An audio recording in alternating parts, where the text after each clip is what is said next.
Welcome to the country, where we do country things. And on today's video, I'm going to give you guys an update on what's going on with the deer. I've moved all the deer into the breeding pens and separated them out to how we're going to be breeding this year. So what I want to do is kind of just go through the whole facility. We got some new subscribers that may not have seen kind of the whole facility and kind of how we got everything laid out. So what I'll do is start here with Bo. Bo is in the middle pen inside the breeding facility, away from all of the edges. And that is just to make sure that we protect him as much as possible. We don't want anything coming up to the edges of the pens and kind of spooking him and scaring him and maybe running him into the fence or getting him hurt. So there's nothing that can get to this pen from the outside. So he's in here by himself all winter. He's just going to chill out. He's not one of our breeder bucks. So he gets a pen all to himself, the central pen, the most protected pen, to make sure that he's protected as much as we can possibly protect him. So what we'll do is start here on the north pen and kind of just walk around and show you guys exactly what we got. We'll give you an update on Groot, show you how he's healing up from his leg amputation.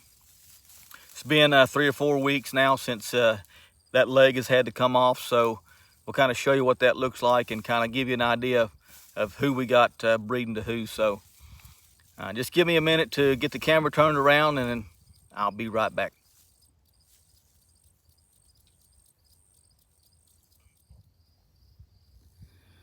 Okay guys, so we're going to start here at the north pen where we have our yearling buck. So obviously we didn't want to put any does with him. He's not going to be one that we're breeding with this year. But we did want to keep him with a couple other deer. We didn't want to have him in here all by himself. So what we decided to do was leave him in with the 2 little doe fawns that were born this year. That is Red 20's fawn, and that is Ruby's fawn. So he's going to just stay in there with them. I don't know that they will be big enough to get bred this year. It's possible that they're big enough. So, you know, if he does happen to breed these 2 girls, it'll be just fine. It won't be a big deal.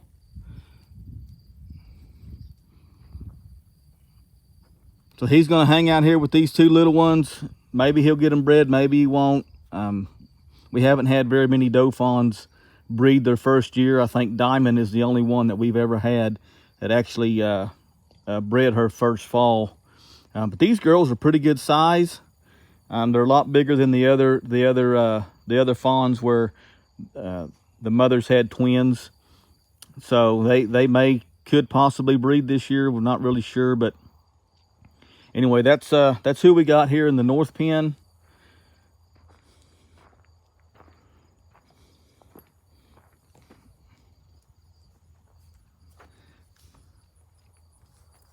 So here in the west pen here, this is Buckshot's pen. We decided to go ahead and give Buckshot 1 doe this year, and that's going to be Diamond. Now Diamond is Nina's first fawn, and she is 3 years old. She'll be 4 years old coming this spring. And he is going to go ahead and just stay with the 4 fawns that are out of him. Now these 4 fawns here are 3 buck fawns and 1 little doe fawn, and they are all out of Buckshot there. So there's Diamond. She's hanging out in the shade. But these guys are looking really good. They all have their winter coats in. They've lost all their spots. That one there probably looks like the best looking buck out of them all. He has a little nubs there. I don't know if you can see him on top of his head or not, but he's already has his little nubs. Now he lost his tail early on when he was real little. We don't know what happened to him, but he had his tail was caught in something, or something tried to catch him in the pen, or something happened to his tail where it got almost completely taken off. But he healed up fine, and he's just not going to have a tail. So these guys are looking really good. Hey, buddy. These guys are looking really good. The fawns did really well this year. Now here's the little doe fawn. She's a little bit smaller than the others. She's had a little bit of an issue with some diarrhea and stuff that we're treating with some medication. So we're trying to get her straightened up a little bit. Hey, baby.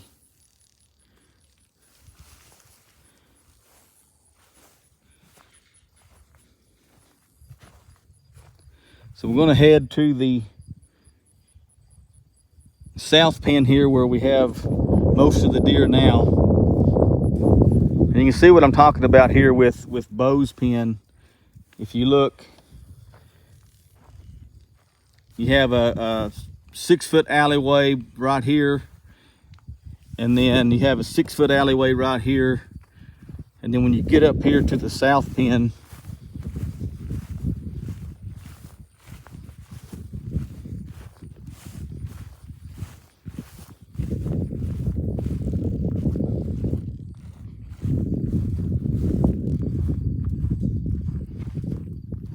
there's Buckshot.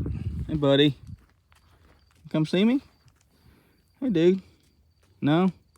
Okay. So you get up here to the south pen. Hey, Ruby. And then there's the alleyway that goes back out to the main gate.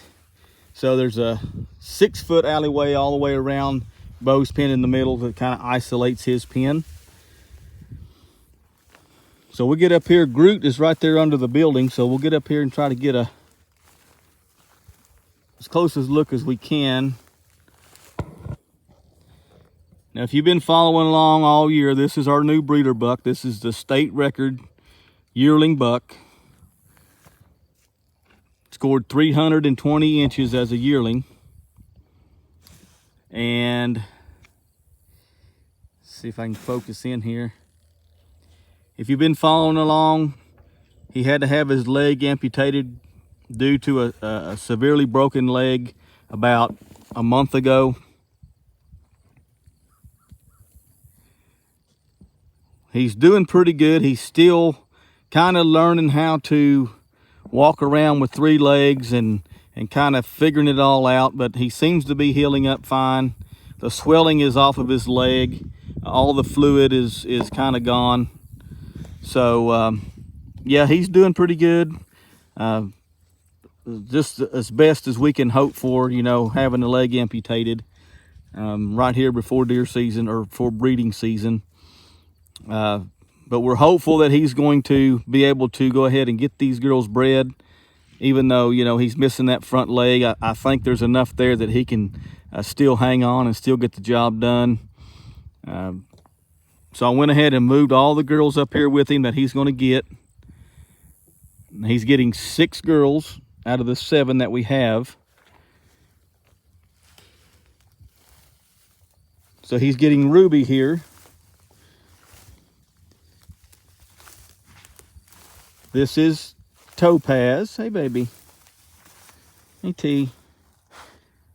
He's getting Ruby and Topaz. Let's see if I can open this gate here and just kind of look.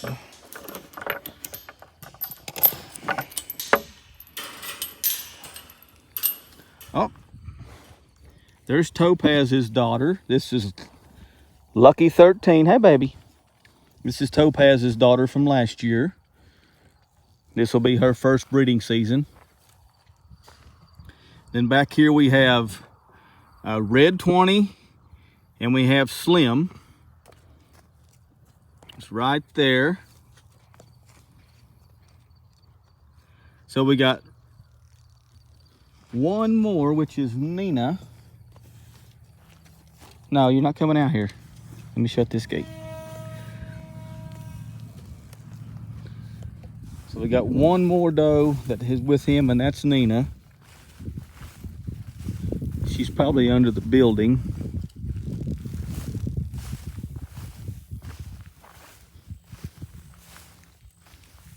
There she is. Hey, Nina Boo.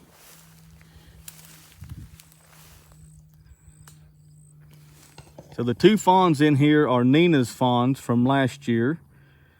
These are two buck fawns. She raised twin bucks this year. And these are also buckshot babies. So we have, let's see, 8 fawns, which 6 of them are buckshot babies, and 5 are buck fawns and 3 are doe fawns. So that's what we have right now. Hey, Groot.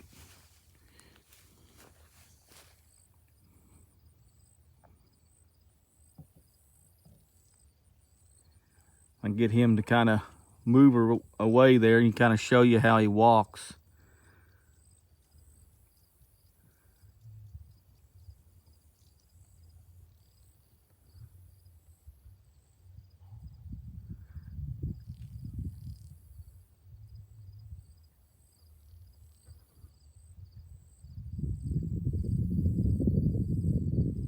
It's all right, go ahead.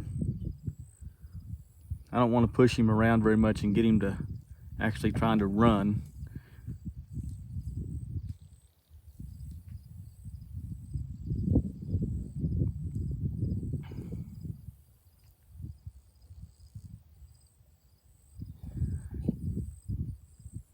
Anyway, yeah, he seems to be doing pretty good. I'm happy with how he's healing up. He hasn't had really any complications with that amputation that I can tell.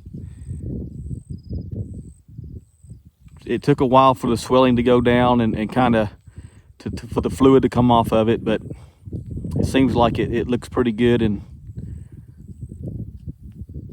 we're just hoping he's able to do the job that he was brought here to do, which is make us more babies. So he's getting the majority of the work this year.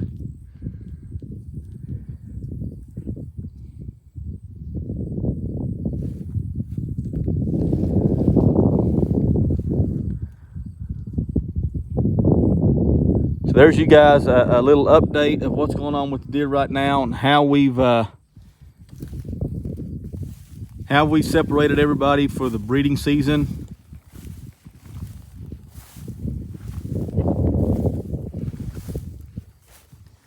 Now we're still about 3 weeks away from the actual rut kind of starting, so we still have a little bit of time before the actual breeding starts. But it won't be long now, huh, baby girl? Yeah. So Topaz here, she also raised twins.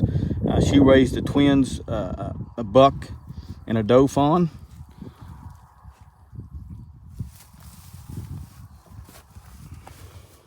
And she's also 3 years old, coming up on 4, baby. She was bottle fed, so that's why she's so tame.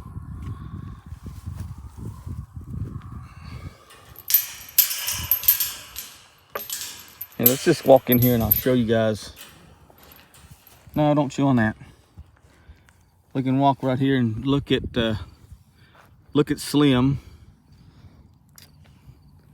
So this is probably the wildest deer that we actually have. Oh, baby, back up. And she lost both of her ear tags this year by sticking her head through the fence and getting her ear tag stuck. So the way I got her moved yesterday was I darted her and put her to sleep and moved her up here while she was asleep. And I took that opportunity to go ahead and put another ear tag in her ear. So she was green 35, and now she is yellow 35. So the state requires us to tag these deer with ear tags and numbers and keep an inventory of the deer and turn those deer into the state every year, so they know what deer you have on your facility, and what you bought and what you sold and where the deer go. So they really keep track of where these deer are and where they're going to when you sell them or whatever, if they die or whatever happens. So you got to keep a record of them. They come out and inspect every year. They inspect your records, they inspect your pens, just to make sure that you have a facility where the deer can't escape, and that you have the deer here that you say you have.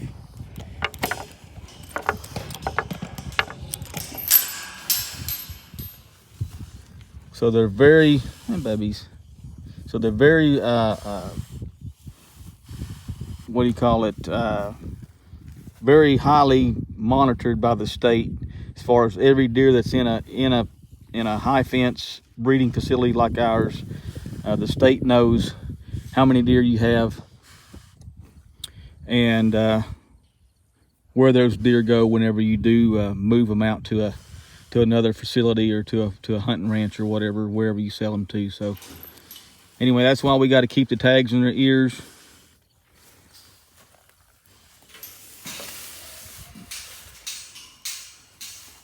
Hey buddy. Hey, there you go. Oh, no? All right.